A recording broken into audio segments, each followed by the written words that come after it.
Thank you, Megan. I'll just be out there. Righto, thanks.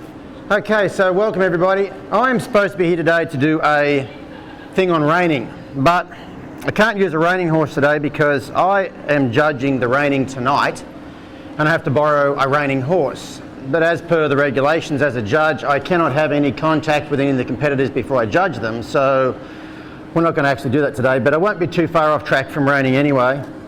My demo for Saturday was supposed to be on making the wrong thing hard and the right thing easy. How many of you people here ever seen any of my YouTube videos? Quite a few? Okay. And you know, I'm always on about making the wrong thing hard and the right thing easy. Well, that's actually how we train reining horses, so it's not really any different. And really it's how, I'd say, all people who do things with horses well train horses. So it's not that big a difference. And you know, a lot of the stuff that I do, like on the ground and all that sort of stuff, people call it natural horsemanship. I don't really like to use that term, but you can call it what you like. But the natural thing about it is, it's the nature of horses. It's following the nature of horses. It's what horses do. You know, horses actually do all those things. You know, if you think about, what's a good example of what horses do? Okay, well let's talk about some of this groundwork stuff I do with horses. You know, there's really only two things you're doing with horses, especially on the groundwork, but doing anything with them. You're either teaching to respond to an aid or a cue or whatever, or you're teaching them to ignore it. And the common terms for those would be, desensitizing would be the common term for teaching a horse to ignore something. This is a young horse, and Megan, who was just hanging on to him then, she's been working with him for about probably 3 weeks now. I've just done a series of clinics in southern Queensland and northern New South Wales, and she came along to them. 3 weeks ago, when you went like this, there would have been the world's loudest squeal and a run sideways and possibly a run backwards, and you in the corner might have got run over by a horse sort of thing, you know. So she's changed that quite a bit. So there's desensitizing, which is, you know, like I said, getting them over this stuff, and there's sensitizing, which is actually getting them to respond to something you ask.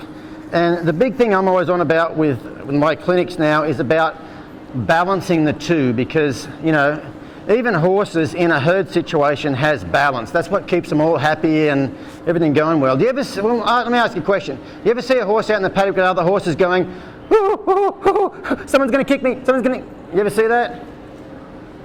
No, I don't. The lady over here's nodding. You do see that? You see horses going, "Ah, ah."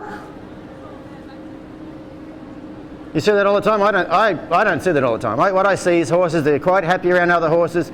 Now, if the lead horse asks the other one what to do something, what happens? Do you see him go, "No, don't tell me what to do"? No, there's balance. There is there's respect, but there's also trust. And that's what you're really trying to do with all this stuff on the ground, is have all this desensitizing. You could call it trust, and you could call all the sensitizing respect. And you know, that's what horses do. If you think about in a herd situation, horses will tell other horses to do stuff, and how they go about that is the same way good horsemen do what they do. Has anybody ever done any dressage? Some dressage people. What about this side? Do your arms actually go like that? Okay. Who's done a lot of dressage? You young lady up the back, have you done a lot of dressage? Yeah. Okay. What is the biggest set of exercises you do in dressage to teach a horse to collect? And I'll give you a hint. It sounds a lot like transmission. Transitions, thank you very much. And when I said, what's the biggest set of exercises you do to teach a horse to collect? Notice I didn't say, what do you do to make a horse collect or ask a horse to collect? What do you do to teach a horse to collect? So would you other dressage people over here agree it's transitions is one of the big things that teach that? Yeah, and if you think about it, when you ask a green horse to go forward, they go off at a trot. That trot looks like they are just trotting. And you first ask the green horse to come back to walk, he's trotting along, and then he goes, and he's just walking. He is not prepared to do anything other than the thing he's doing.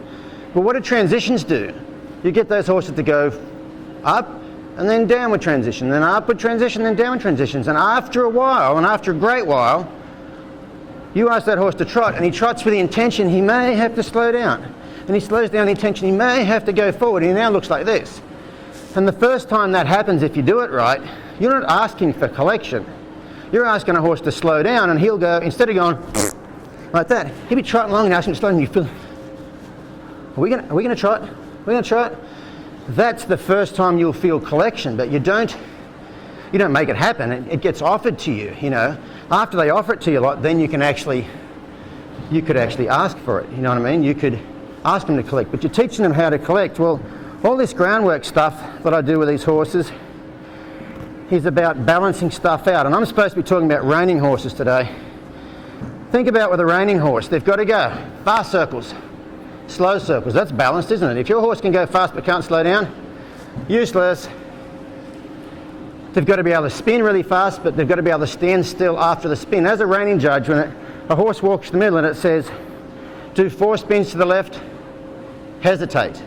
That hesitation is to show me as a judge that your horse can stand there and go, boom, and be relaxed. He's got to go up and he's got to go down. If your horse spins really fast and stops there and can't stand still, you do not get paid for the manoeuvre. So there's balance in that.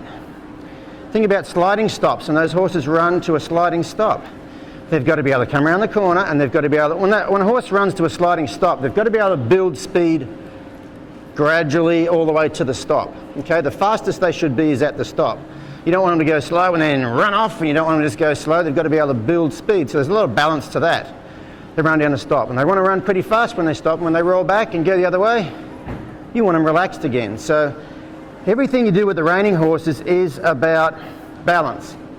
Everything you do with a dressage horse is about balance. What horses do with each other is about balance. Do you guys know that in a herd, they've studied herds of wild horses, and in a herd situation, if one horse gives another horse a bit of a tune-up for a certain reason, within 5 to 10 minutes, the horse that did the disciplining will come over and offer to mutually groom. You guys know what I mean when I say mutually groom? You know they stand there and scratch each other's necks? What they don't, when two horses do that, they don't look at each other across the room and go, oh, and run towards each other like two lovers on the beach. One of them stands still, and the other one comes over and goes, hey, would you like to have a bit of a scratch? And I go, sure. And that, in a herd situation, when they've studied wild horses, or groups of wild horses, and in a herd situation, when a lead horse has given the other one some discipline, within 5 to 10 minutes, they come over and say, hey, the lead horse comes over and goes, you want to mutually groom? You're cool. Yeah, okay. So you know what? A minute ago, you were being a bit of a jerk, okay? But I don't hate you. I just asked you to get out of my way and you didn't, and I had to kick you in the belly. We're cool? Okay, good. Just like we do in married life. Is anybody here married? I'm married. Is anybody here happily married like me? I'm happily married. What's the big one piece of advice everybody gives married people? First word is don't. Second word is go. Third word is to. Don't go to bed angry. So what's that about? That's about if you have a conflict, come over here and before the day is over, get it fixed. Okay? You have a bit of an upward transition. That's the conflict. And you get a downward transition, you're all cool again. That's how you train dressage horses. One of the ways you train dressage horses to collect. So my dressage people on this side, can you teach a horse to collect by only upward transitions? No. Can you teach a horse to only collect through downward transitions?